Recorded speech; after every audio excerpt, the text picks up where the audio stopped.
country the luxury of long lead times to prepare for countermeasures against major threats that could disrupt the nation state. This implies the fact that if we have our own defense industry, therefore, we will then be able to curtail some of these long lead times that we might experience if we are import dependent. When you are import dependent, you are on a queue and you play according to the rules of other countries, not our own rules. And that is a major disadvantage in as far as the armaments industry is concerned.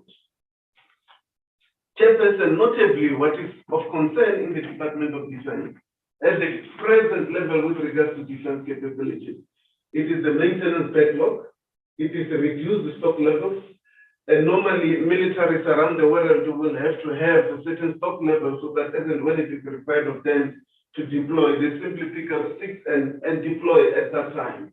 And therefore, in our own case, this is not the situation because these stock levels we do not have. And also, we are running short-term maintenance contracts.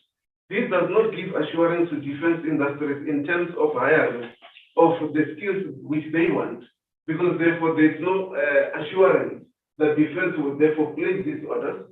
In actual fact, saying it's short-term contract, I think it's overstating it, because we simply put demand as and when we want to place demand, and that does not provide surety to the defense industries in terms of maintaining certain labor and the expertise which they need to maintain. And most importantly is the inability of the defense force for midlife upgrades. And this is, of course, due to the fact that we have lost the special defense account as things stand. And therefore, all capabilities are systematically being paralyzed because of the fact that there's lack of maintenance, lack of midlife upgrades of all of these capabilities that we have. However, the major threat that the defense force faces today is the loss of these defense capabilities. We have already lost many of these capabilities, and the ones that we have were labeled at the time, given the 1998 Defense Review, that these are our core growth capabilities, meaning we maintain the smaller capabilities that we have so that if as and when there's a need, we're able to grow from there to the force levels that may be then required. Mostly affected in this case is our system elements, our systems elements that require rejuvenation. And here we're referring to personnel, sustainment, training, equipment, facilities such as the Arms Corps dockyard, for example, information and technology. All these systems elements we're talking about here are the ones that are used to measure combat readiness of the Department of Defense, and they are a system. We cannot be recruiting around 5,000 MSDS or new intakes into the defense force when you have your naval vessels alongside. That will mean you have recruited them, but you cannot train them because the equipment are not there. So as you recruit into the system, make sure that you are able to also train them. And that is a system. But also, something that is very critical is industry's loss of skills and the competences. They've already lost some of these skills and competencies. Now, what does this do? There's a lot of major implications to the Department of Defense, because these industries are the original manufacturer of South Africa's defense capabilities that we have today. Guinea in particular and related industries, they are the original manufacturer of the capabilities that we have. In particular, if we look within the South African Army and also in other armed forces service. And therefore, the loss of skills in that environment and the competence that's required in that environment implies the defense force is heavily affected.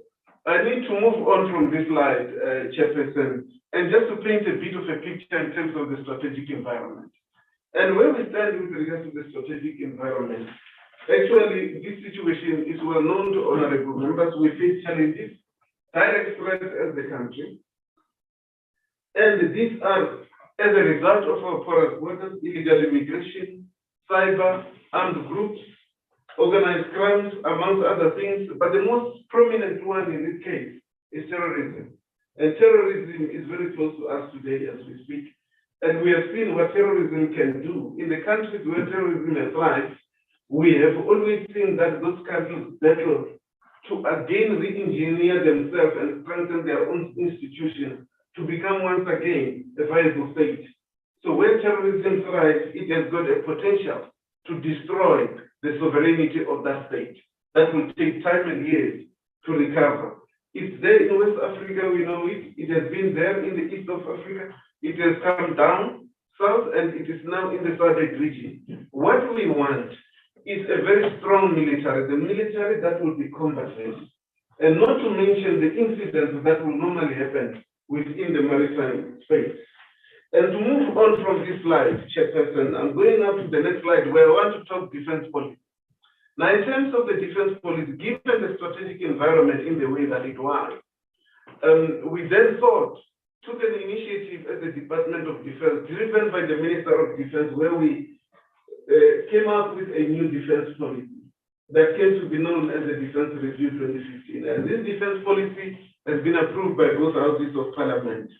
The National Assembly as well as the National Council of Provinces have approved this defense review. It had three options in it.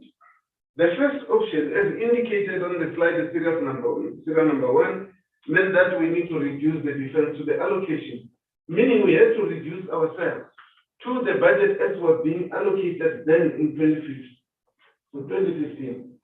And that, by the way, because of the fact that there has been no intervention in this defense policy, we find ourselves still in that option one. In fact, worse than it was from that option one. And the option two was to expand independently. This option is the option that has been approved by both houses of Parliament.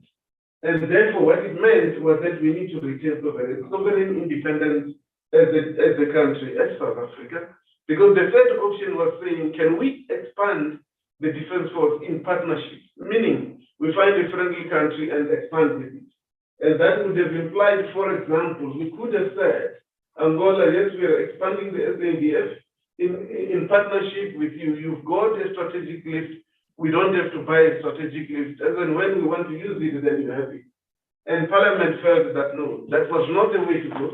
What we need is to expand the defense force independently, which will assure our sovereignty as a country. And that was the option that was chosen. But then with that option having been chosen, we then move on to the next slide, Chairperson. In the next slide, what we then found with the option that was chosen was that it was chosen to build, to improve and realign defense capabilities over a period of 20 to 25 years. And that meant that it was going to get commensurate funding to be able to develop the defense force in this regard. But the first of these, because that 25 years implied milestones, 5 milestones. The first of the milestones was to arrest the decline. We have worked on a plan together with National Treasury on the plan to arrest the decline. And we finalized it as we were directed by our principals, the Minister of Defense, the Minister of Finance, and the accounting officer. And upon conclusion of the plan, at the end of it, what we got was UN reinvestments only, meaning that therefore the defense review has not been funded. There was no direct intervention in this regard. Let me move on, Chairperson, to defense allocation. And in defense allocation, I want to move on to the next slide that talks about the defense allocation in the 2021 MTEP budget. Let me explain the defense allocation, just taking the INE as an example. Now, in this case, what we have, the defense baseline was 50.8 billion. The preliminary baseline then became 46.2 billion, and the total reduction was 4.5 billion. But that is what has been cut in year, given the letter of allocation, that is 10 December 2020. I just want to indicate the fact that this budget cut has got a history. It comes a long way. There's been a lot of budget cuts prior to this, where even the financial year 2021 was also affected. And therefore then, what it meant is that we have got a budget cut, and that budget cut is in the region of about 15 billion plus. And if we have to add that, which we have suffered before, not looking at it from the 2021 point of view, you're running around in the region of about 20 billion plus, which has been cut already. Now, this picture says to us, therefore, then, it's a picture that is worrying for the 2021 MTES. Obviously, honorable members have noted the fact that the outer years thereof we have suffered 10.8 billion of the budget cut in this regard. And this has got long-term, has got medium-term and long-term implications with regard to the ability of the Defence Force to execute its constitutional mandate. In the next slide, Chairperson, we are indicating the history of this budget cut and the total, which is what the Chief Finance Officer did indicate in his preamble to this presentation, and it's totaling in the region of about 82 billion. That is what we've been cut with.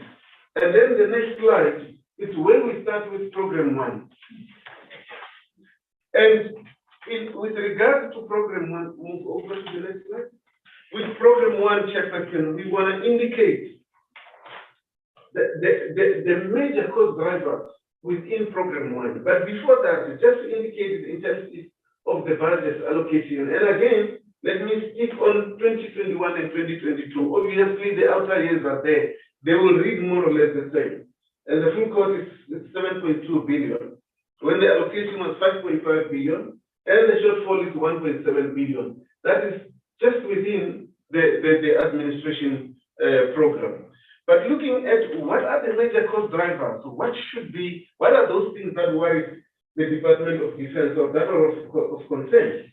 The first one is the compensation of employees, followed by the reserve force mandate and the special defense account, which the CFO has spoken about. But again, we do not forget the fact that we still have got a deadline to arrest, and this is coming from the defense policy, which is the defense policy being managed by the accounting officer being the Secretary for Defense. And therefore, then the defense policy is one of those areas that we're still emphasizing on in as far as the first program, the admin program. Can you move over to the next slide? And in the next slide, Chairperson, we want to indicate, starting with the defense review. Go back. Starting with the defense review, and that is to say that we have the plan which we have worked on together with National Treasury with regard to the arrest of the decline was costed. The initial costing for it was, of course, we had included everything that we need to arrest the decline. And the Minister of Defense felt that due to the pressure on the fiscal, let us go and work on this thing again based on the guidelines that she has given to us. And we did so. We came up with this together with National Treasury. And this was the most acceptable costing that was approved then for us to take forward, and we have presented this to the Portfolio Committee and the Joint Standing Committee on Defense. And we have said let's arrest the decline in a 6 to 7 year period. Firstly, starting with, we were saying, let us get from the fiscal in the region of 2.9 billion, and then move over to 9.9 billion, 19.6 billion, 30.3 billion, 40.9 billion, and so on. This would have been cumulative, but we have not had any intervention in this regard for us to arrest the decline. Like I said in the beginning, what we do have was the UN reinvestment. The UN reinvestment were to assist us, of course, to maintain the aircraft that have been deployed in the Democratic Republic of Congo. Next slide. And in the next slide, Chairperson, which is still part of Program 1, no, go back. The next slide, which is still part of Program 1, Chairperson, it is where, sorry, can you move with the slide, please? Apologies, Chairperson, there seem to be some technical glitches in terms of the moving with the slides. Chairperson, the next slide is therefore with regards to the strength of the Department of Defense. What we are demonstrating in this particular slide, we are indicating the fact that since 2011, the strength of the Department of Defense has been deteriorating. And where we find ourselves today, we are at 73,153 in terms of the strength. Now, given the budget allocation for the compensation of employees, our budget allocation for the compensation of employees, Chairperson, can only afford to cover for 64,567. That would mean that in the region of about 8,000 employees within the Department of Defense, both teachers and civilians, may not be compensated. And it is in this regard, Chair, wherein the leadership has done what it could to ensure that this does not affect the morale within the Department of Defense. And in the next slide, Chairperson, we are pointing out those human resource issues that are quite problematic and a concern for the Department of Defense. As I mentioned already, the issues around the compensation of employees, but again, it is in the region of about 60% of the department's allocated budget. The Defense Review has put in a certain ratio that would be an acceptable ratio. That is 40 HR, in other words, 40 compensation of employees, 30 capital budget, and 30 operating budget. But we are far from that. Now, the reason for it going right up to 60% is precisely because of the budget cuts. When the operating budget is being cut and capital expenditure is also being cut, obviously it presents a skewed picture when it comes to the compensation of employees, and that is what happened. And therefore, the other issue, which is of serious concern because of the budget cut, because even the compensation of employees is being reduced, is the retention of skills. Now, we've got a major challenge with the retention of skills. In this regard, these are professionals. We have had an exodus around the year 2015, thereabout 2016, an exodus of our medical health professionals, where they were leaving the defense force. And therefore, there was an intervention that was done here by the Minister of Defense, appointing a team to investigate the root causes of all this.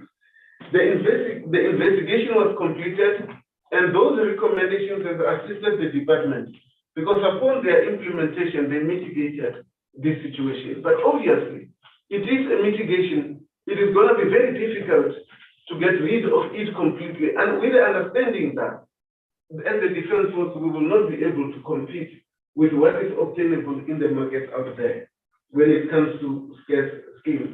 And therefore, an area of concern. Clearly, we would want to continue to rejuvenate the personnel within the Department of Defense in line with other system elements, as I've already alluded to. We have inserted this particular block within the same slide that speaks about MSDS recruitment. And this is one of the areas where honorable members have requested that we need to indicate the recruitment within the Defense Force in various programs. As members can see, that on the first serial number 1, there is the Army, then the Air Force, the Navy, and then the Military Health Service. And those are the numbers of intakes which are going to be done in the year 2022, not specifically within this year.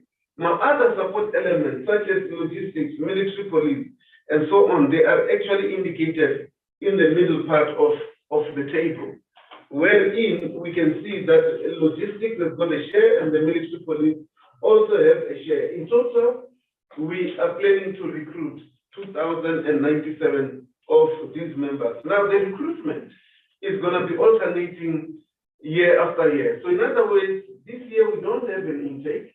We are going to have an intake in 2022. And after 2022, we're not going to have an intake until 2024. This has got major implication, of course. We are not doing this voluntarily. We are doing it as a cost-saving measure due to budgetary constraints and continued budget cuts. But this has got an implication, because at this point in time, even when we were still taking every year, but we were not meeting up, we were not in line with the attrition rate with regards to this recruitment. So we were far below. So it's going to be worse moving forward, where we are now going to be alternating in years to take the new recruits. And in the next slide, Chairperson, this is where now it's an indication about the special defense account. It is also part of the admin program that is being managed in the environment of the Secretary for Defense. And this is an area where we receive funding for capital acquisition. The most unfortunate part of capital acquisition is that it is lost within the South African National Defense Force. And the reason why it has been lost, it has been consistent budget cuts that have been taking place since to date. And therefore, then we've lost it. The implication of having lost the special defense account is that the defense force will not be able to renew or modernize and will not be able to conduct research and development of any kind of technology henceforth. So if you would have wanted to know, Chairperson, to say, when is the defense force going to come to a grinding halt? Now, when it comes to capital acquisition, this is where now, it is right now. So it is not something that is still in the future that is coming. No, the defense force, South Africa has got no funding for capital acquisition as things stand. And therefore, I want to indicate in the next slide, Chairperson. In the next slide, what is key to indicate that is the last bullet. And in the last bullet, we are indicating that industrialization and technology development is possible in South Africa through the defense force, through the special defense funding. We have got projects where, for example, we've put an initial outlay of around 600 million, but those projects have delivered and we've commissioned those combat vehicles, and in a period of about 10 years, within a period of 10 years, they have made earnings in the region of about 110 billion. And that is something that I think is commendable. And this is why we can bravely state here, Chairperson, that industrialization and technology development through defense is possible. And I want to take this point further and just indicate most of the defense research institutions. An example is CSIR. And another example is the Institute for Maritime Technology. All of these, whatever technology that they develop, whatever technology that they put in, we own the IP of that, and we can commercialize this technology. And the military can still use it. And therefore, then that's why we say industrialization is possible through the Department of Defense. We want to show you, Chairperson, in the next slide, a worrisome slide. And this slide is a slide, we are apologizing that it is cumbersome.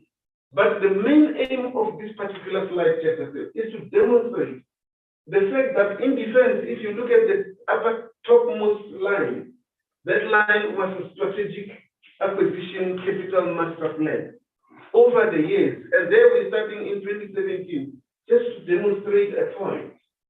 When we have had that for capital acquisition, there was then a deductions that one can see that are demonstrated in red. And the total over those years, including, of course, the in-year and the outer years of the 2021, wherein we were running into an amount of 29 billion. What we then did is that we abandoned those projects.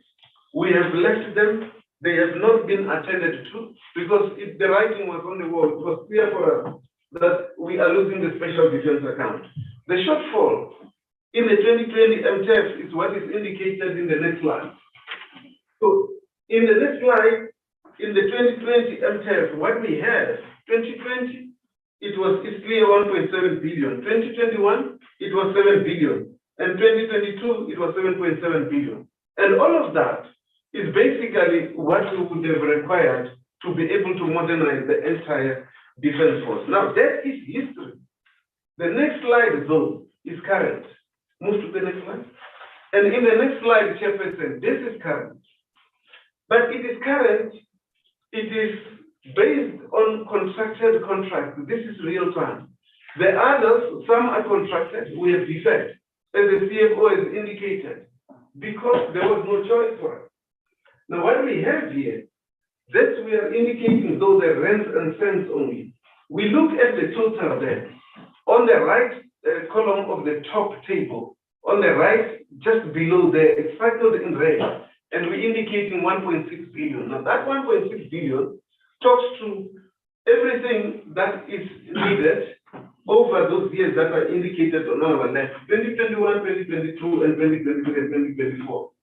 By the way, this is not what is preferred. It is important that we keep on modernizing the Department of Defense. If you've got 1.6 billion there, And that is the requirement. We were to put this in the defense-related industry.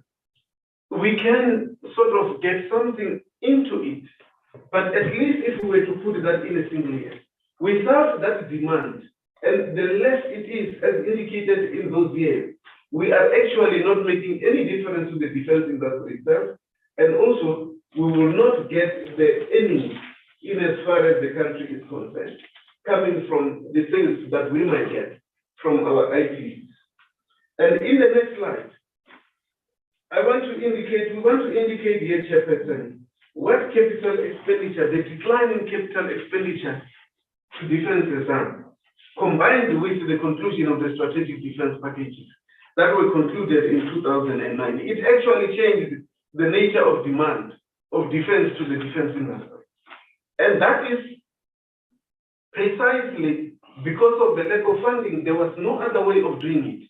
By the way, the strategic defense packages themselves are import. And therefore, then, if you need spares, you are not directing the money locally, you are directing it an outflow.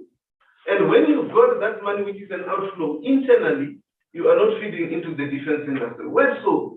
Because of the fact that your capital expenditure has declined, it has decreased, to the point where we see today that we do not have anything. But some other defense industry came to the realization of this reality, as the military has also done. And they came to the realization of this reality, and they decided to change course, wherein they developed the strategic positions. And that was, of course, for themselves to release themselves of solely depending on the one client being the South African National Defense Force. And in doing so, they had to get equity partnership. And some did so, but not DINEL. DINEL did not enjoy this equity partnership in the way that they could have. And the reason for that is because of the fact that most of the divisions within DINEL are sovereign and some are strategic in their nature. Meaning, therefore, then, they are meant to ensure and to strengthen South Africa's sovereignty through the Department of Defense. So they couldn't enjoy that or get that equity partnership. But therefore, the combination of a reduction of capital expenditure, research and development, and obviously reduced exports, it had an implication on the human resource and the entire supply chain within the defense industry locally in South Africa, inclusive of DINEL. What we saw was a pool of high technology expertise that is existed in South Africa. Some find their way into some of the local defense industry, but some of them went abroad and seek employment elsewhere. Now, the danger of this thing is that as they leave, in the technology industry, for example, they are leaving with the IP, with the IP, which is obviously contained in their brains, although software might have been left behind. But the engineering part of it that came from the thinking and the innovation that was there has been lost. And therefore, some of the small and unique businesses who could not make it, they couldn't even manage to go into equity partnership. What happened to them? They went bankrupt. And that is what happened. In the next slide, therefore, Chairperson, we need just to indicate that as the Department of Defense, we had looked at DINEL and then we categorized, classified the divisions within DINEL as to what is called sovereign and some to what is called strategic capabilities. And in doing so, it was important, especially when we look at where we are today. What is sovereign and what is strategic in terms of capabilities that are found in DINEL? We did that. Now, the reason why we have done so, and this is very important, it is because there is a symbiotic relationship between DINEL and the Defense Force, the South African National Defense Force. Because DINEL is the original equipment manufacturer of most of the prime mission equipment that we have. Let's look at the South African Army. The South African Army, where are all its systems, landward systems, infantry combat vehicles, we can name them. Who made them? Those are the production from DINEL. And by the way, if it is not rightly DINEL, it has been a related industry that is local, that was functioning or producing these capabilities under the auspices of denial. And this is why we always keep an emphasis to say that, which is the next bullet by them, is to say that the demise of denial implies the demise of the South African National Defence Force. If you don't have denial, who supports all these equipment that we have? They have got to be supported from denial. But one point that we also make as the Defence Force is to say that it will take us years as a country to build a capability like denial, and may even transcend the generation for us to do so. Because if we don't have denial, we are going to be import dependent. And once we are import dependent, we are not reliant to our own laws. And therefore, you are also on the queue. You are told what to do and when to do it. When we own the defense industry production, we open production lines based on the needs of the time. And therefore, Chairperson, this is quite something that is very important. We make the last bullet there. And the last bullet is one that says that the loss of the special defense account and the loss of denial will be a strategic error for the future defense and protection of the Republic of South Africa. And Chairperson, I want to start off with the programs, as it was requested within the letters. And sitting with me today, and the CFO and Chief Defense Policy, Dr. Gamede, they are the program owners. And the second program that I'll go into now is force employment. The force employment program is simply responsible for the conduct of operations from a joint perspective. Internally and externally, they are responsible for the conduct of such operations.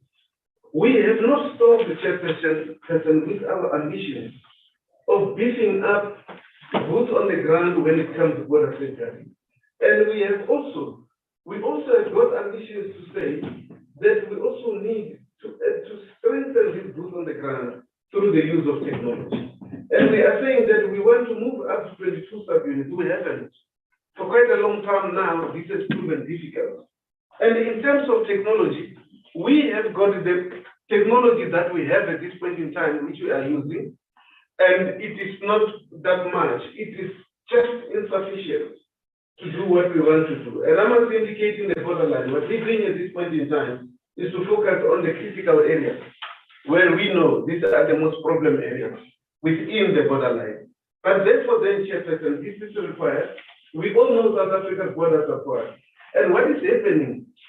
Every single day, Chairperson, our soldiers are deployed in the borders, are arresting people there in the border, from areas that we know, obviously, there is instability in those areas. That would mean, therefore, then one can infer the fact that here you would be arresting people who have got who are a group and who have got other intentions coming into the country.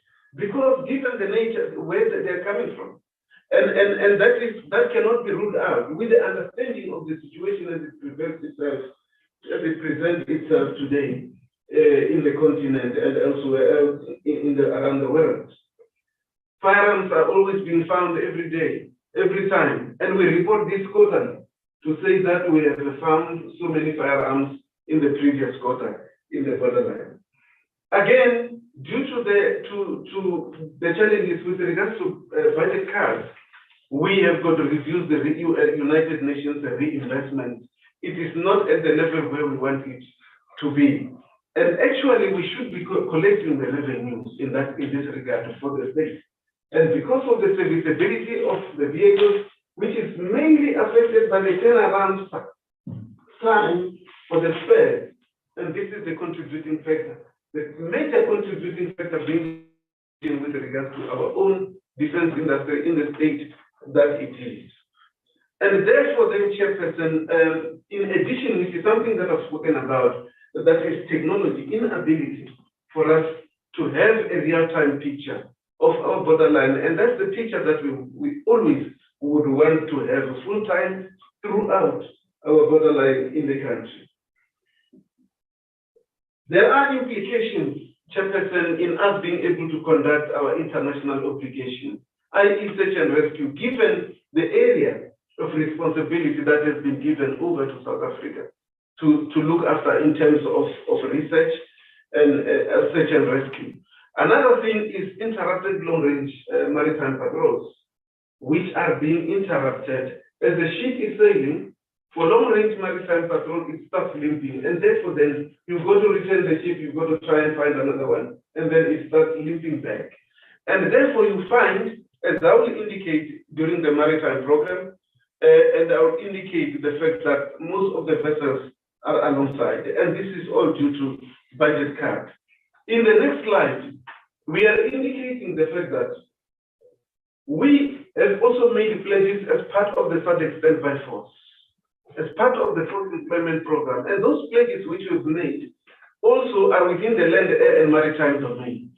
But we then found that we cannot sustain some of these pledges because of the budget cut, and then we scaled them down. They were revised down, and where we see today, the chances are very good that we are still going to reduce them further down. We don't know further down to what level. At this point in time, we have pledged a battalion, which is reduced, of course, because of the fact that we have revised it. And that is where we sit, and that is just about the force employment program that we have. The next program is the Landward Defense Program. Directly speaking, this is the South African Army. The next slide, please. Now, this is the South African Army. We can see, let me start off there by looking at the budget allocation as required by the Landward program. First, in 2021, the full cost, in other words, what the Army requires was 29.1 billion rand. But what the Army therefore was allocated is 14.5 billion rand, and the shortfall is 14.6 billion. The Defense Review did indicate the fact that the Defense Force is 50% funded. And that requirement of the Army is a clear demonstration of the fact that the Defense Force is, on average, in the region of about 50% funded. And that is what the Army is requiring, and that is the shortfall. Now, the challenges that we have with the South African Army remains as for the challenges that I said, which I summarized in the first slide, wherein I was indicating the state of the Department of Defense, that we are facing maintenance backlog. The Army cannot do mid-life upgrades of its own systems. It is impossible at this stage. In fact, those have been deferred. We no longer talk about it because it is not achievable at this point in time. And therefore, the result of that is that we then operate with all the systems that we have. Painfully so, it is the stock levels which the South African Army does not have.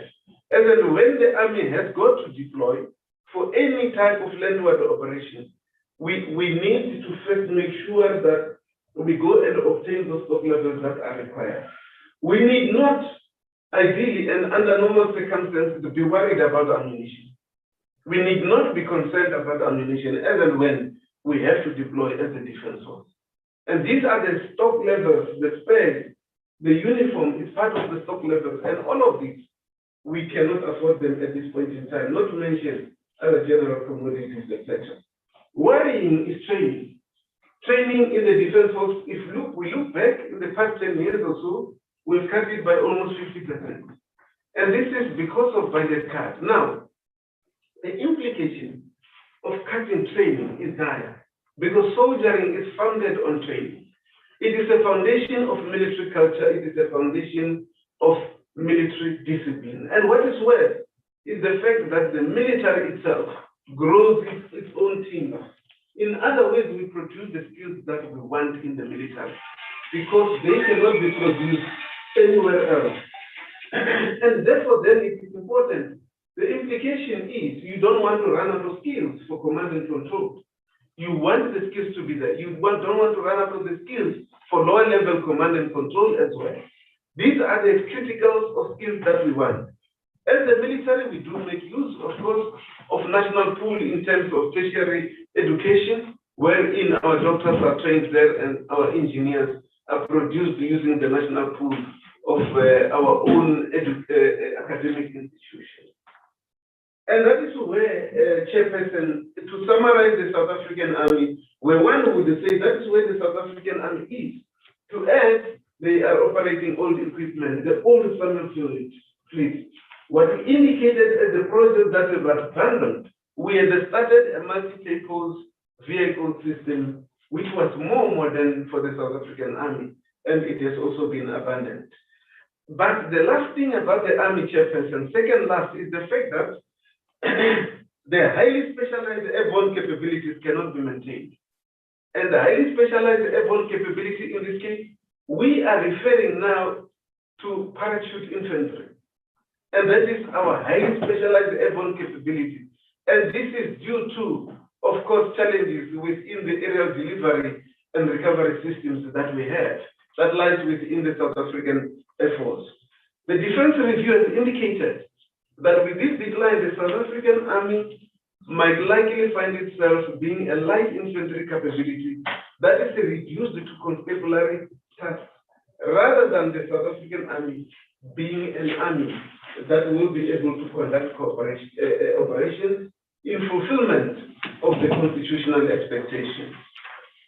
Chairperson, I want to move on to the next slide, which is about air defense. Within the air defense program, Chairperson, the challenges are no different. We've got maintenance backlogs, and this is in relation to the airframes within the Air Force, the engines, the equipment, some of the infrastructure, components, etc.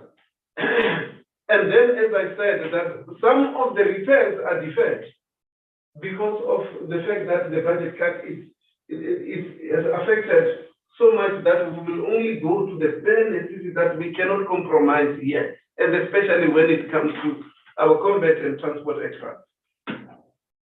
Limited inability, the inability of the Air Force to execute the search and rescue operations.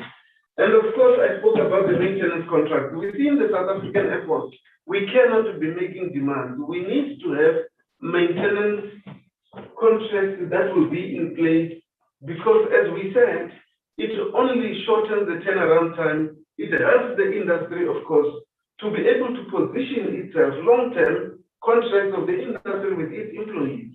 If this does not happen, and there is a lull or a gap before demand can be placed, obviously the industry is affected. And at the same time, even the defense force itself is affected. Next slide. In the next slide, we are indicating the air combat capability in general. Most commonly, it is only flying maintenance flights, whilst the air transport capability is flying commonly the UN-generated deployments. And this is a reality. And the inability to place orders for long lead spares items like aircraft engines, undercarriages, gearbox for helicopters, etc., that take up anything from 24 months to 36 months is quite dire within the South African Air Force. It's creating a very dire situation. Aircraft are not readily available as and when we want them. The majority of the aircraft, so to say. The Defense Review has said, with this current state of affairs within the South African Air Force, the Air Force might find itself being an air wing. And an air wing, in our own definition, is what we have in the Democratic Republic of Congo, where we've got in the region of about 5 helicopters that are there. And therefore, it will be a third day, a third picture, wherein we've got an air wing and not an air force. Therefore, to move forward, Chairperson, with the maritime defense program. In the maritime defense program, Chairperson, we also have got challenges with regards to, of course, the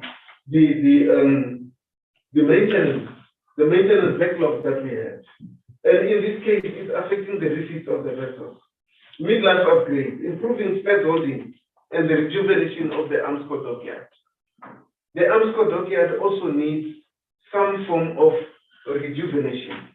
Maritime threats are more immediate, and this, Chairperson, we can agree on the fact that maritime threats are more immediate. And in this case, if we look at pirates as an example, South Africa, we have got one of the major national interests that we have is South Africa's territorial waters, South Africa's exclusive economic zone where there is huge maritime transport, international maritime transport that is passing by. And any small incident that will take place in the maritime environment is an invitation to other navies to move closer to our shores in the name of saying, no, we are coming to assist you. And the minute that happens, it's going to be difficult to say, no, we are okay today. And therefore, then, this is where we emphasize the fact that we do need a strong navy that will be able to give assurance in terms of maritime security. The other challenges within the maritime space, Chair, they are the same as we spoke about in the Army and in the Air Force, in terms of the maintenance backlog, etc. But we just want to say that the defense review did indicate the fact that if we are not careful, where the funding will continue in the way that it's continuing, the Navy will be reduced to a Coast Guard.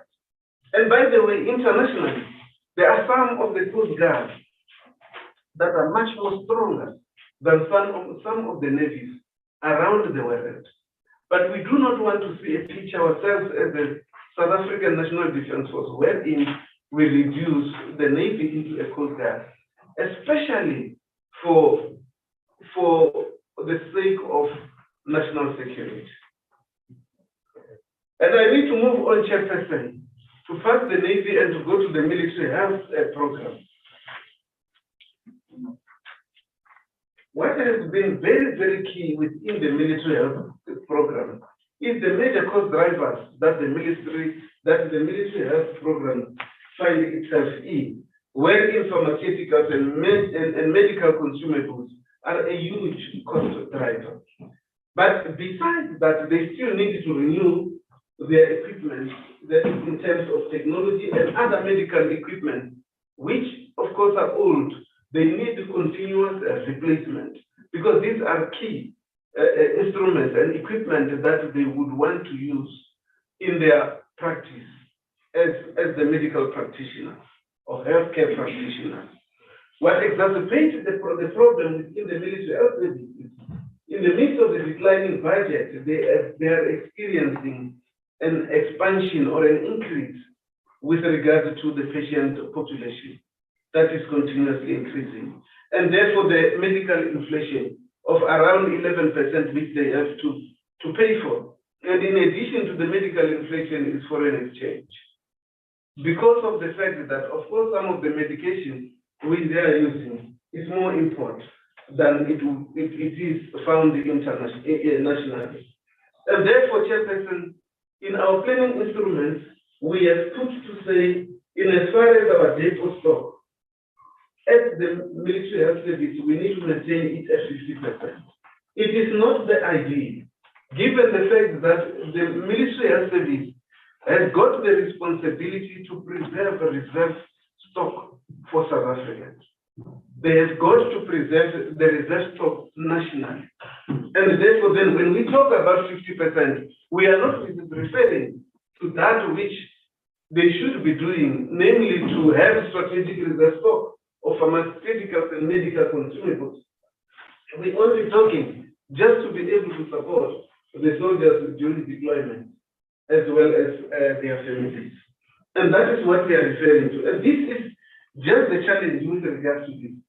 But one other thing which is important, Chairperson, that we need to take note of, is the fact that medical practitioners, especially the newly qualified ones, and especially they are trained in new state-of-the-art equipment that are not available in the medical institutions, in other words, in our own institutions. And therefore, what happens is these practitioners, they will always want to leave because they want to maintain their professional integrity by making use of the latest technology, which we might not be having. And this is one of the reasons, by the way, why we would be experiencing an exodus as it has happened of some of these medical practitioners. Then moving over, Chairperson, to the next program, which is Program on Defense Intelligence. They got the responsibility. Can I interrupt you? I hope you are gravitating towards the end so that Chairperson, thank you very much. I'm left with just 3 slides. Please. Actually, I will just talk to these 3 slides without going into each and every bullet.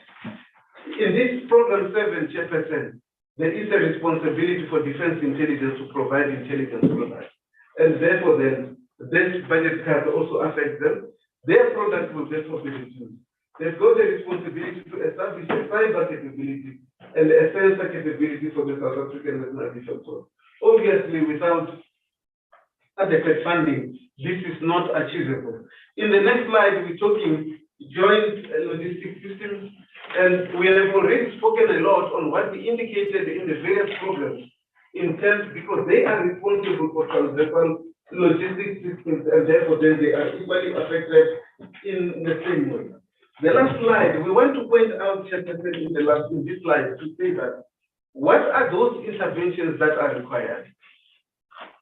A reconsideration of defense budget cuts in order to hold the decline in defense capabilities is what is requested from the side of the defense force. And the end stage of this intervention will ensure that the country has a combat-ready defense force and a vibrant industry support system to enable the defense and protection of South Africa, which is actually a constitutional imperative. Thank you very much, Chairperson.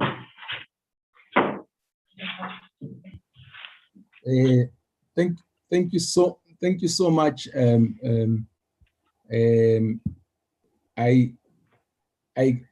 I can feel the fire with which the presentation was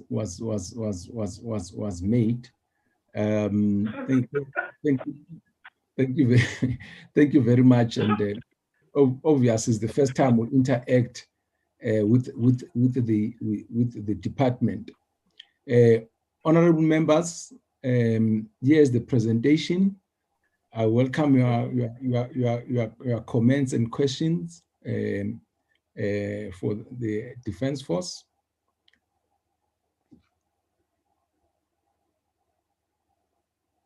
Let me get indications of people who would like to talk. Peters. Honorable Peters. Sonyana. Honorable Sonyana.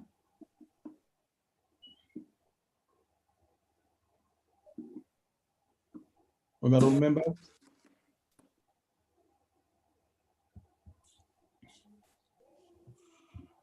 I know these days members.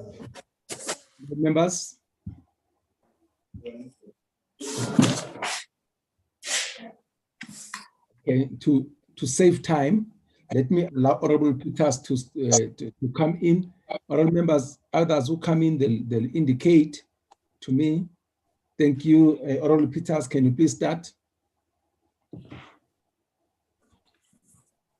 Thank you, Chairperson.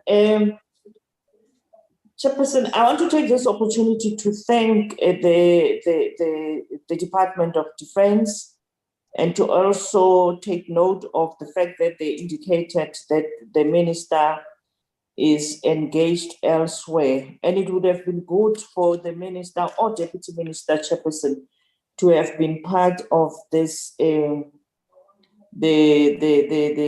presentation to this committee.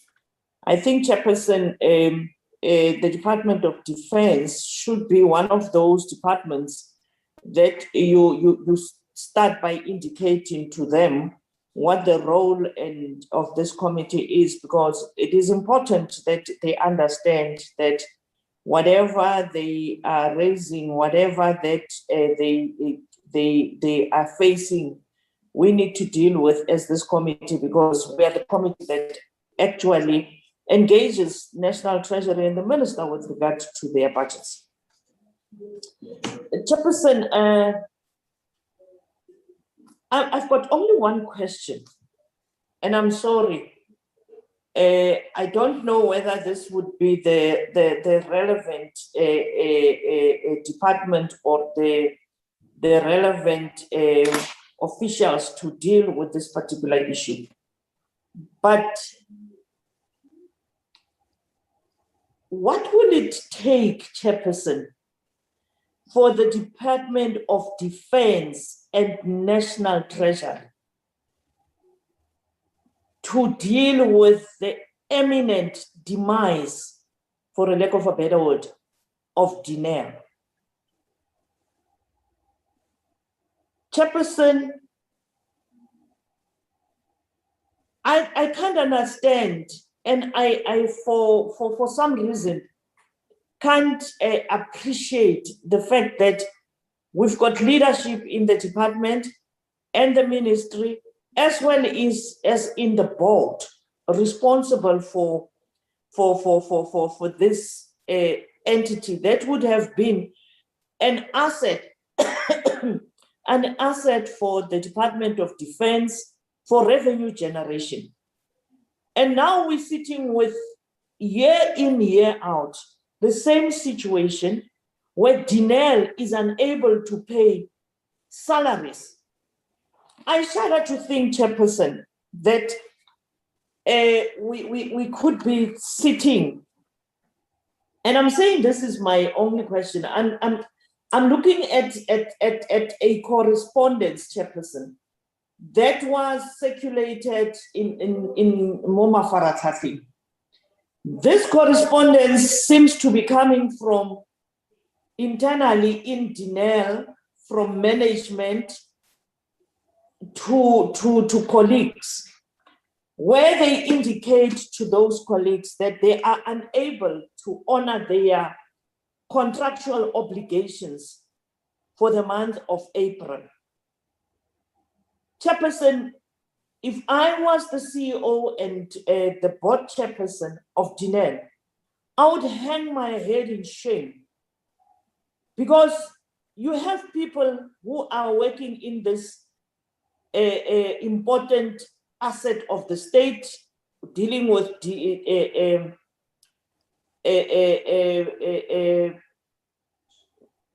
because it is actually where the defense intellectual property and industrial capabilities lies. And they are not paying the workers. They must be actually a gate-crushing board meetings of a unit or a division for their plight to be heard. I'm embarrassed as an MP that we do have an agency of the state that can arrive at that particular point where they are not able. And I'm asking myself, what will Dineo do if these workers lose their houses, lose their vehicles? Some of them have got children in universities and schools, but let alone anything. We've got social responsibility over parents and other family and extended families. This has got a ripple effect on the individual working for the company, but also for the families of those people. And I just want to know, what will it take for the Department of Defense to make it possible that they, together with National Treasury, deal with the situation at Dineo, so that we don't end up with the situation of SA Express. SA Express was also coming down quietly up until it ended where it ended, Chairperson. So that is my question.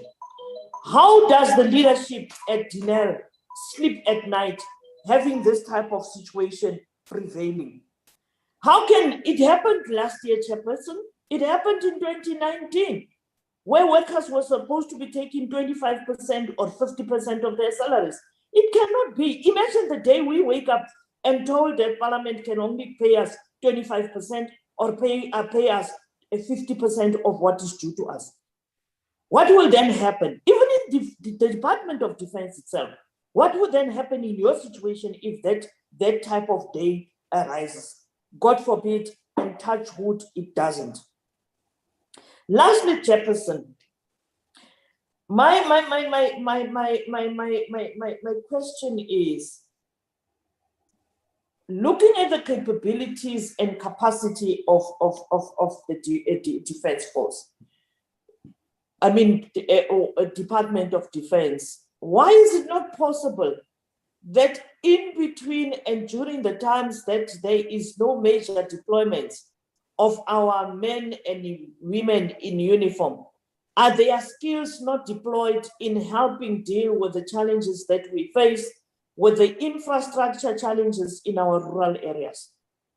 Chairperson, I'm raising this because there was a time there was engagement with the Department of Defense with regard to building bridges, in particular in KZN and in the Eastern Cape, where we have children who, when the rivers are raging, they cannot go to school because they cannot cross those rivers.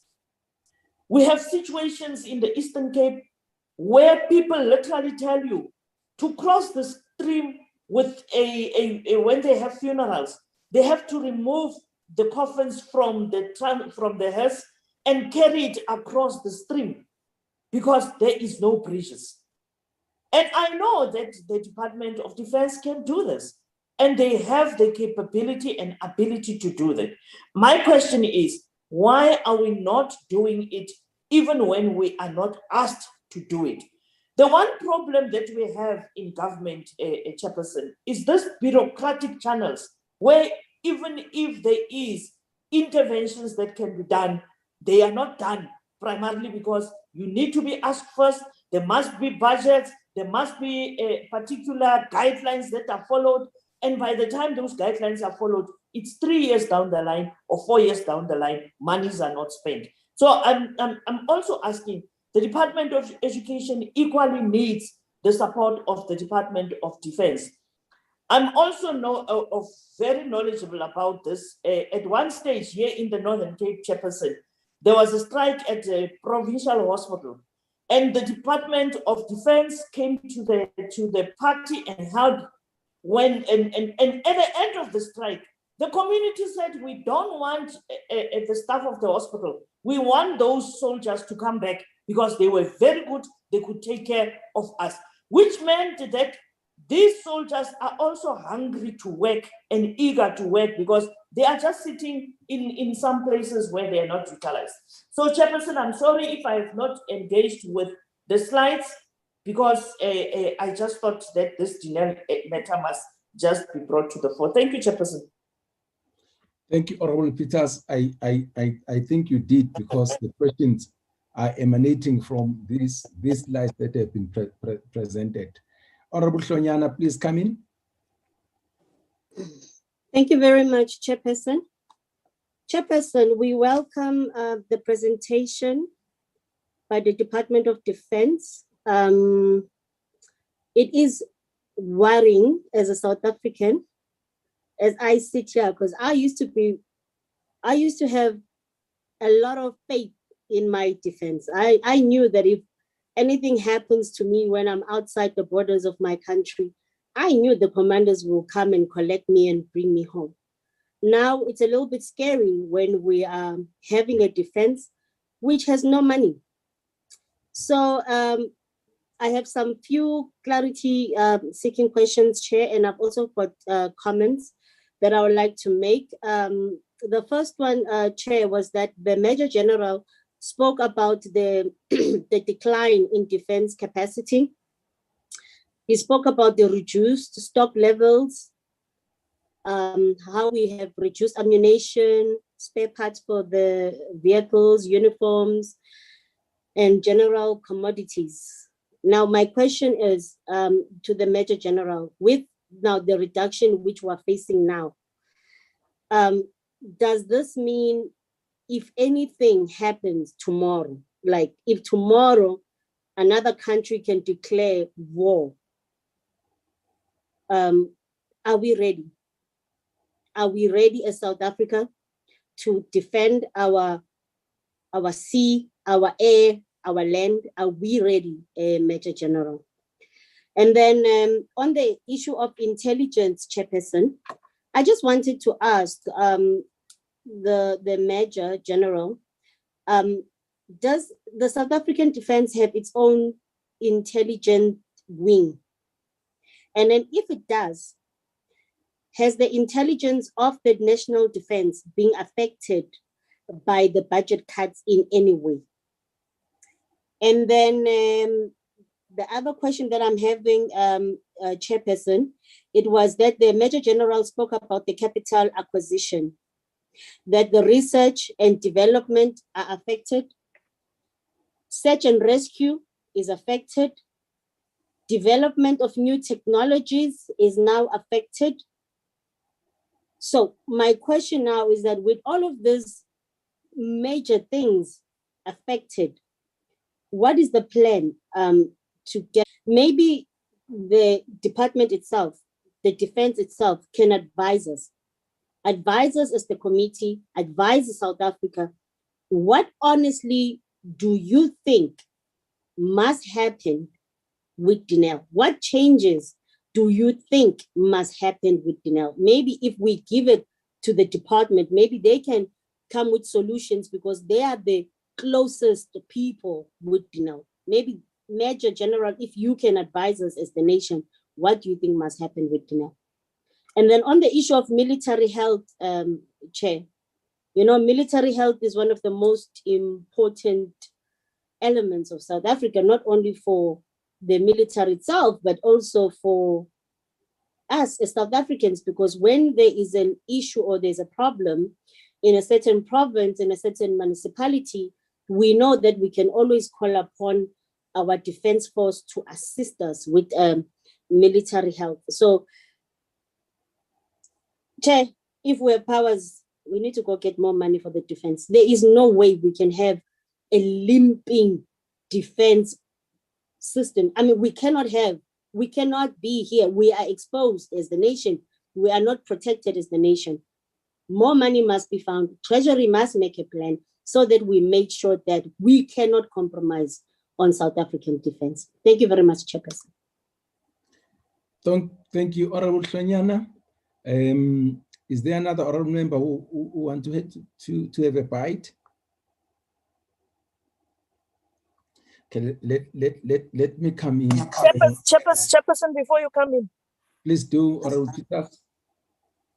Yes, Chairperson. I just wanted to find out, latching on to what Honorable Hlonyana just raised, whether there has been any engagement between the Department of Defense, National Treasury, and the presidency, because the president is the commander-in-chief of the defense services. So I think it is important that we know if there's been any engagement with regard to the financial situation or the budget cuts and budget constraints that the department is facing, because this question I'm raising because of the statement made by Honorable Hlonyana.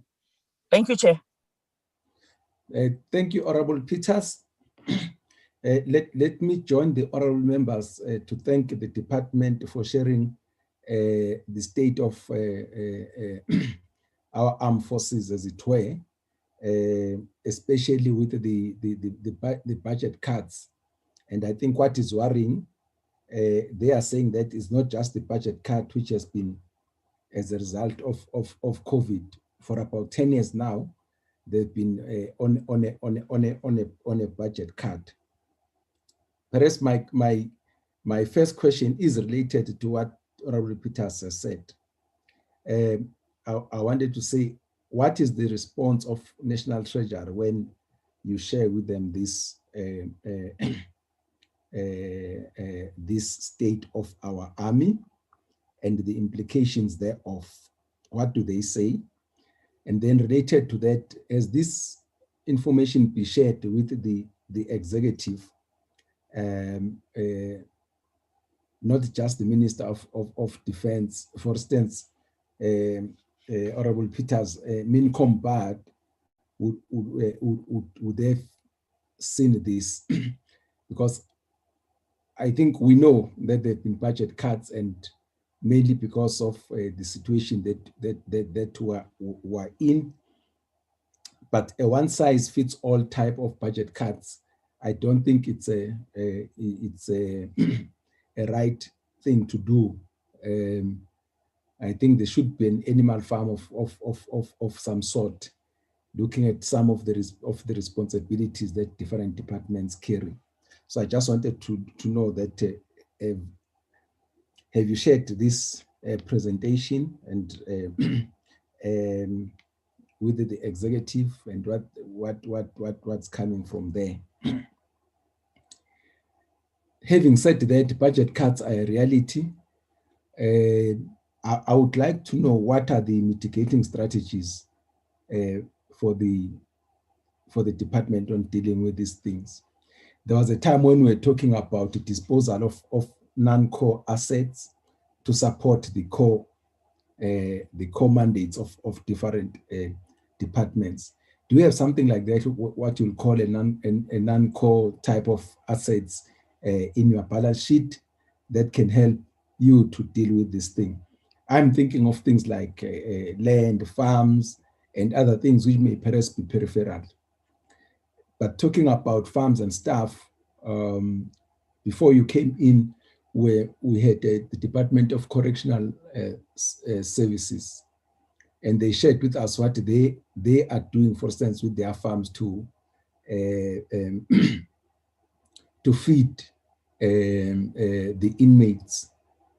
So I just want to check that, do you have farms? Are they productive? They say that soldiers work on their stomachs to make sure that the soldiers are always working. Do you have farms that perhaps are self-sustaining that may also help to try and reduce the burden that you are having? I can't agree more with you when it comes to the intellectual property which resides at Denel, and the potential of industrialization and localization coming from Denel. And you are making a very important point when you say you can't depend on imports when it comes to mainly to your to what you need for your army. Imagine we find ourselves in a situation where, for instance, in a situation of the vaccines that we are getting, that are being managed somewhere, and everybody is on it's lining to get his or her share of vaccines. If we were to find ourselves in this situation when it comes to the army equipment, so I think the point it's well made. I just wanted to check when it comes to our waters. How porous are our waters, especially when it comes to illegal fishing, because that's one of our dearest possession, what we have there, apart just from protecting, but fishing. In my previous life, there was a lot of abalone poaching and so on, and I used to ask myself, where is the Navy when all this happened? Because you'll find, as you said, that a Navy should be a Navy, not a coastal guard. What is the impact of the Navy when it comes to illegal fishing? I think having asked these questions, I think the presentations are loud and clear and pointed us to the areas where there are problems. I think what we will do from our side, leadership of the Army generals, is that we are going to pick up this matter with the Minister of Finance and with Parliament in general, so that we see how can this situation be arrested, because there is definitely a deterioration on this. I think that's what honorable members we should do, without promising anything more than that. But we are going to raise this thing sharply with the Minister of Finance and with Parliament in general. Can I allow you to respond and make comments on the comments perhaps that we've made? But as I said, that maybe picking here and there, but the message it's loud and clear, and the presentation talks for itself. Back to you.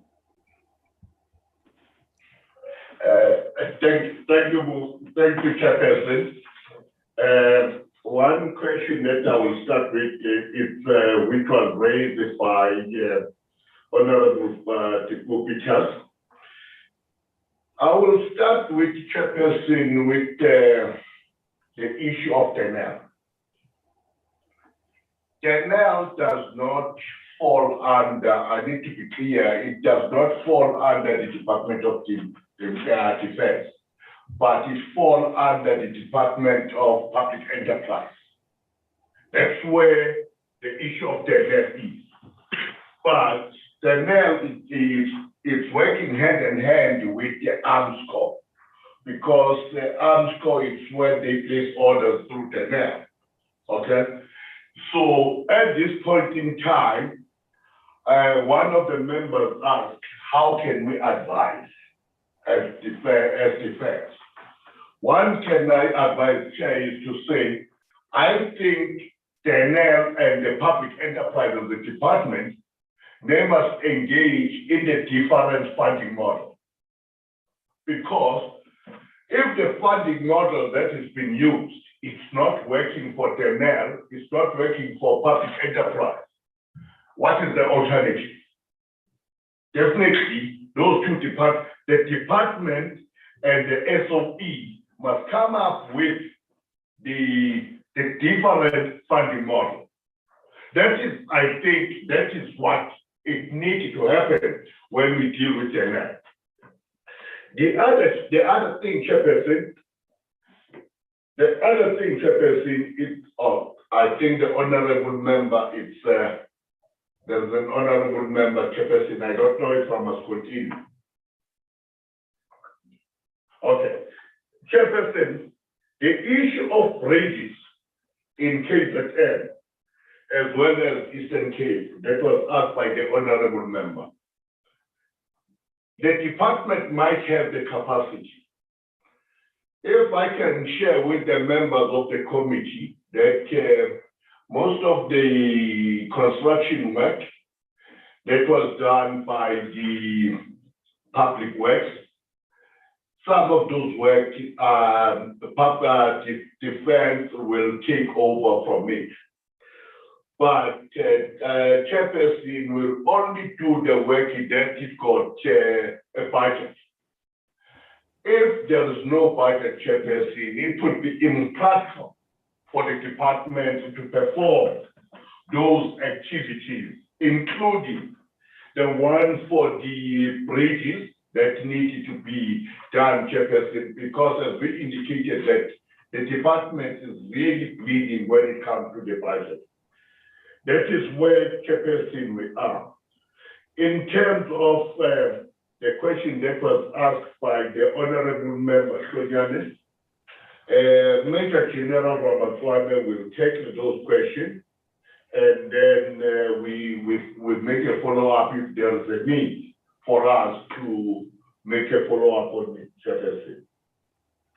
The other question that was asked by the Chairperson himself, to say what is the response that the department gets from the National Treasury. Chairperson, we've been engaging ourselves with National Treasury for quite some time now, of which the response, some of the response from National Treasury, they are saying, we are not in the war zone as we speak right now. We are not in the war zone, so we don't deserve this budget. Those are sometimes the critical questions that we get from the official of National Treasury. Chairperson, when it comes to the compensation of employees as well, the three ministers met. I think my colleagues will remind me, I think it's last year, which is the Minister of Finance, our Minister, Mapisa Nagula, as well as the Minister of State Security, Ms. Ayanda Johnson. Out of that meeting, Chairperson, the Minister came up clear to say the department must engage with the National Treasury to come up with the with the immediate plan, a medium plan, and a long-term plan, of which the department did done that. And then in terms of the rejuvenation plan, I think the general is here as well. That Chairperson, when we start to engage with the official, we were told that no, it's not the rejuvenation plan that the National Treasury wants. National Treasury was only looking for the department to decrease their budget, to cut the budget, of which at this point in time, Chairperson, it's very difficult for us to make sure that we need to cut the budget. I think in terms of what are we doing as a department in order to make sure that we are coming up with something, what are we going to do with the buildings that are there that we are not using? Chairperson, as a PDSC, we said we will come up with the sweating of assets. How are we going to sweat the assets? So that is what the department is engaging itself at the moment, and which assets that we're going to sweat, Chairperson. That is where we are in terms of to make sure that we are going to do what are we going to do. And also, Chairperson, as a CFO, we are engaging with my team as well as the planning team in order to make sure that there are issues that were raised in the funding model, which was done last 2 years ago, and then we've been right now wanting to refine that to make sure that we can able to probably get something out of that. Thank you, Chairperson. I will give it to General Ramatswana in order to take the question that was raised by the Honorable Member Tonyane. Thank you. Thanks, CFO. Chairperson, thank you very much. And I need to say, Chairperson, before I start responding to Honorable Tonyane that all is well. Honorable Tonyane can travel abroad. There is no problem.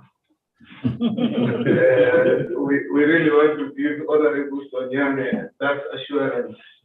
I want to remind, because the questions Honorable Tonyane has been raising, they are very critical. And I need to remind perhaps ourselves on the budget speech that was delivered by the minister. And the minister stated clearly, despite all the problems with the defense force is facing, over the years, we've been able to do more with very little that we have. The challenges that we have today they've been with us, necessitating us to do a review on defense so that we can try and move away from what was then the defense review of 1998 to a new defense review, a new national policy that came to be known as a defense review of 2015. We have been resilient in a number of fronts, and an example is where we've deployed our soldiers to the Central African Republic. I think Chairperson will recall, wherein, regardless of the fact that they were outnumbered, but they managed the situation very well. Though we have lost some of our soldiers and may their souls rest in peace, but they have displayed courage, the training which they have been given by the South African National Defence Force, and they did so with the love of their country. And therefore, we will continue to do that. As the military, that is what we have to do. Regardless of the challenges that we face, that is what we have to do. And therefore, anyone that dares challenges us, it's fine, we are available, and we will do what we are supposed to do. So there should be no concern in that regard. I need to indicate the issues with regards to the stock levels, Chairperson, for every military, it is important to always hold what is called strategic stock, strategic reserves.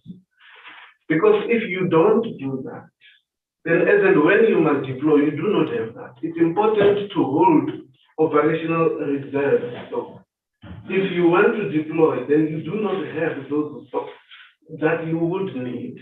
And as a result, the ammunition that we have, given the situation that we have with the industry, we've got to be very cautious in the way that we move. Let us recall the role of denial, and this is where the importance of denial comes in. Hence, in our presentation, we are linking the state of the defense with that of denial, where we look at the ammunition supply that we need to get from denial. With the stock levels that we have today in the SNDF, we gave one example in the presentation where we speak about the 50% thereabouts in terms of stock levels being what we think we should have maintained in other environments. And so is the same in all other areas. There's certain amount of stock we don't want to allow that this stock should go below that. Although we are not managing it very well all the time, but we get on par with the stock levels that we have to say we need not allow ourselves to get down here. But the situation of denial is one that speaks volume for the South African National Defence Force in all areas. And therefore then, it is important that we raise these alarms, Chairperson, and the Defence Review itself has raised the alarms in this regard, so that these matters can be turned around before we experience what we would not want to experience as a country. It is important that we protect as a defense for the sovereignty of the Republic of South Africa and its territorial integrity. Therefore, and I need to say, when we speak about certain international obligations, i.e. your search and rescue, as was rightly pointed out by Honorable Sonia, we are worried about the availability in terms of the number of capabilities that must be involved today. We are worried of the turnaround time when it comes to issues of spares. An example, our C-130s get supplied. They were being supplied by Dinel because those ones have been made here in South Africa. And so with the situation that we have now, and we go and say right now, how many of the C-130s do we have flying? But each time when there has been situations like that, the Defense Force has always responded. We respond knowing what we need to do back home ourselves. We respond knowing what is there in our workshop. We respond knowing what is the next step that we need to take in the event that this situation can escalate. And that is what we've been doing. We've been responding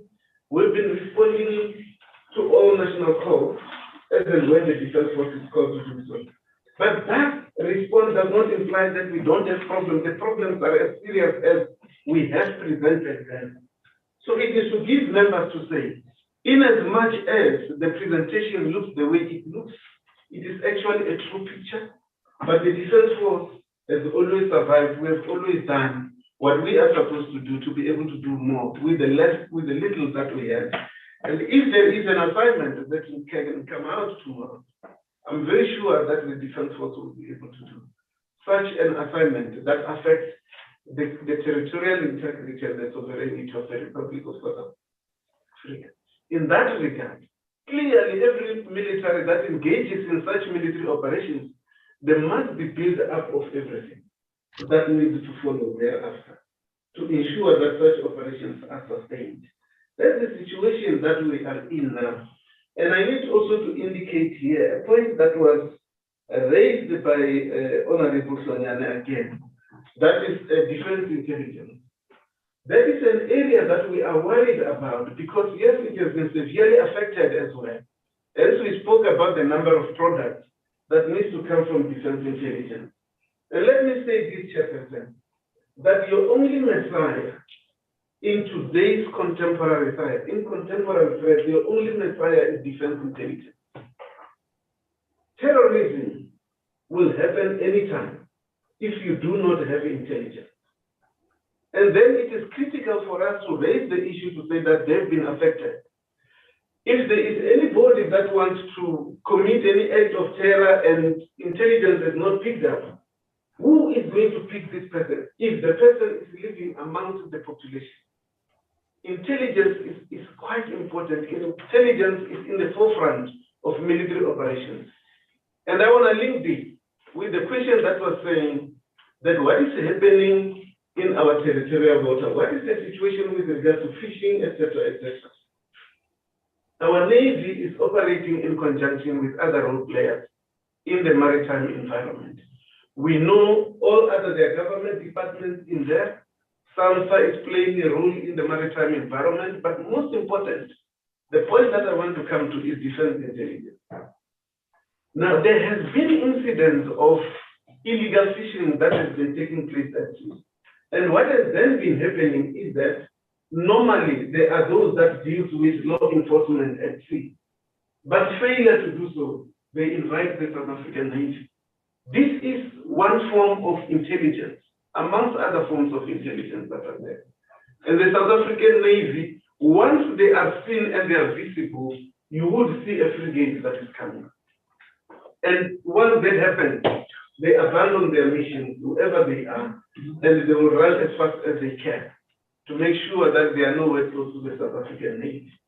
So we have had some few of those incidents that have been happening wherein the South African Navy has to be called in at some point. But even there, Chairperson, because protecting our maritime resources has got to do with South Africa's economy, boosting our own economy, which is part of Appropriation. That, of course, has been initiated by government. And therefore, then, it is important that we have a functioning Navy to be able to respond in this kind of situation. Having said that, Chairperson, when we say our vessels are alongside, we do mean it. It is important that we intervene, and it is not a contradiction in terms. Because why? Each and every time, wherever we are, we always try to ensure that we are able to sail at sea. We are able to sail at sea as and when it is required to conduct intelligence-driven operations. And that we will always do. And we also have a presence given the maritime security strategy in right up to the Mozambique Channel, which I indicated that because of the challenges that we might be facing as a defense force, you might want to say you start limping, you bring it back, and then you've got to find a replacement for it. We have always been sustaining this kind of operations over a period of time, and since they have started. There was something that I think Honorable Sonyana also raised. Honorable Sonyana indicated that she would like to hear from the military. In as far as Guinea, what would we like to see happening in Guinea? And if I may just, because this is an important question, Chairperson, from the military point of view, what do we want to see? Clearly, we have indicated in our presentation the fact that when Guinea goes, we don't have the army. And that is a fact. But then we would want to say what we have done when we made an intervention as the military to say it is better we work together with AMSO and other partners in the defense industry to decide on which of our capabilities are called core capabilities. They are core capabilities classified into two categories, what is sovereign and what is strategic capability. And that is what we did. Now, the reason why we did that is solely because we could see the path that Guinea was going into. And that would have meant that we have got interest in certain of the divisions within Guinea that we cannot allow them to collapse. Because if they collapse, they take along the defense force with them. And that is a situation which is not required, not desirable, at least for national security. So that's the point that I can make. So, and this is to say that if Guinea is going, can we preserve what is sovereign and that which is strategic capabilities in nature? And that is the key message in terms of this. I am not sure if I would have left anything out from what I have been responding to. It seems everything has been covered, Chairperson. Thank you very much. Thank you so much,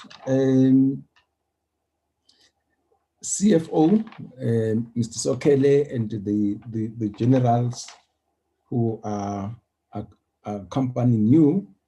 And there is no doubt that you have provided a window to us as to the state of our armed forces. And I must say that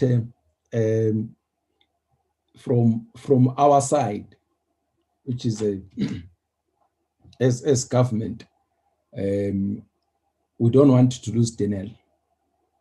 And I think that's a Herculean statement that one would like to make. And I think as the members of this committee, this is what we are going to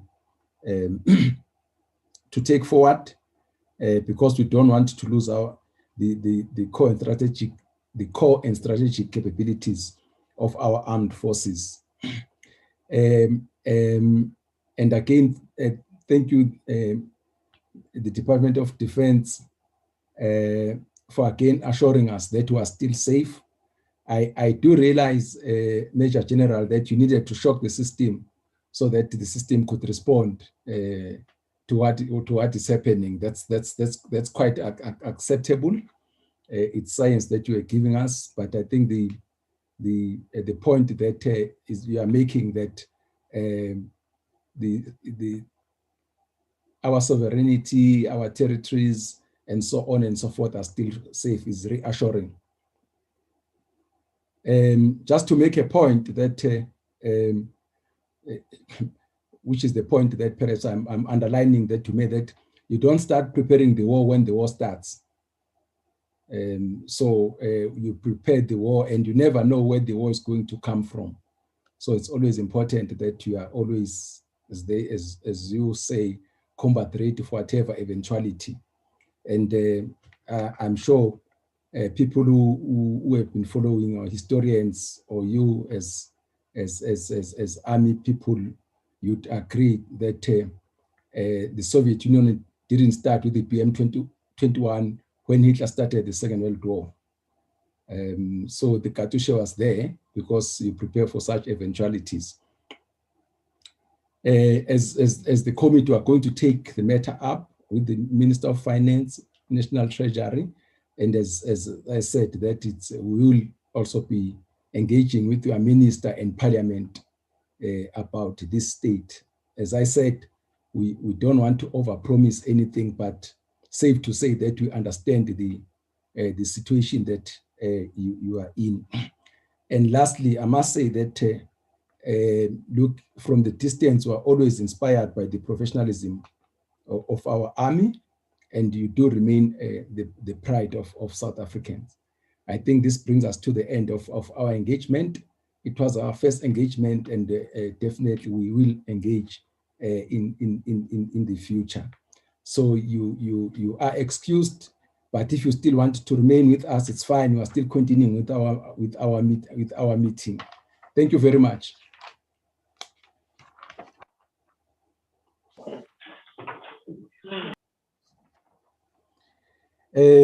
Honorable members, can we go to agenda item number 7, the minutes of the 18th of May 2021? Let's go to those minutes, and I would like to hear the mover for the adoption of those minutes. They were sent to us, read them. Honorable members. Chairperson, Honorable Dechale. Honorable Dechale. Oh, I struggled today. I wanted to raise a question, but this thing did not allow me. But anyhow, members covered my worries. Okay. I want to move. Hello, Chair. Sometimes if you are unable to come in, you can write to any one of us, even ask the question on the chat, so that to make sure that we don't lose an important input from you. Yeah. Okay, no, at least I'm covered, because it was all about the NEL and the money that the department should end up having. Okay. So members. Okay. Are you moving for the adoption of the minutes of yes. the 8th? Yes, Chair. Thank you. Seconder? I'm still checking whether I was in that meeting, Chairperson, but I read the minutes. Okay. I second. Honorable Peters seconded for the adoption. So the minutes are adopted, the 18th of May, 2021. Let's go to the minutes of the 19th of May, 2021.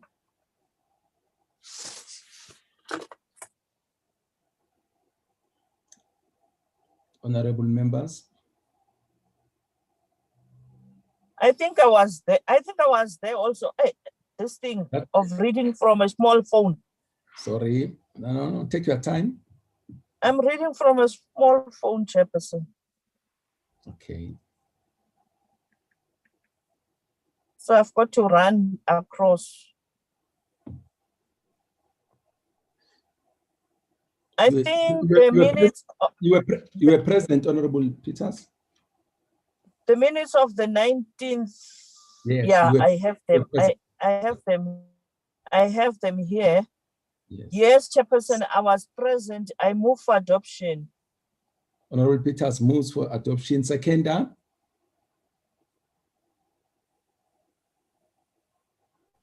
Matafa, I second, Chair. Honorable Matafa, I'm sorry, Honorable Matafa. You did say that you are struggling with flu. Hope wishing you speedy recovery. So the minutes of the 19th of May 2021 are duly adopted. That takes care of agenda item number 7. Number 8, Darren, are there any announcements? Chairperson, yes, tomorrow we've got our public hearings on the appropriation bill in the morning. And then in the afternoon, we are receiving a briefing from Department of Higher Education, also on the appropriation bill. I will be sending the links after the first link for the morning session. I will send immediately after this meeting. And then I will send the second. Members must just note that there are going to be 2 separate links for tomorrow, but I will clearly indicate in the subject heading which one is which. Thank you, Darren. All members, I think the session that we have just had, we need to reflect on it, and even when we draft our report, I think we should raise the issues emanating from the defense force. I think we need to do that. We need just be look. I don't say that we shouldn't raise other things, but I'm just saying that we shouldn't fear to be called militarist. I think there are issues of national importance which are emanating from there, and again, we should find a way of engaging the minister and Parliament and the standing and the Portfolio Committee on Defense. Okay.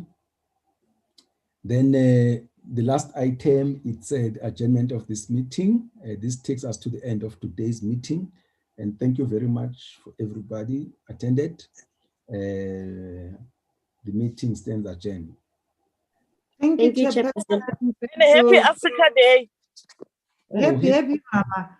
Chair, tomorrow I'm adopting the APP of our Committee on Joint Standing Committee on Intelligence. Please, you will receive my apology for tomorrow morning meeting. Okay. Africa, my boo, yeah. My boy, Mama. Africa Day to everybody. Thank you.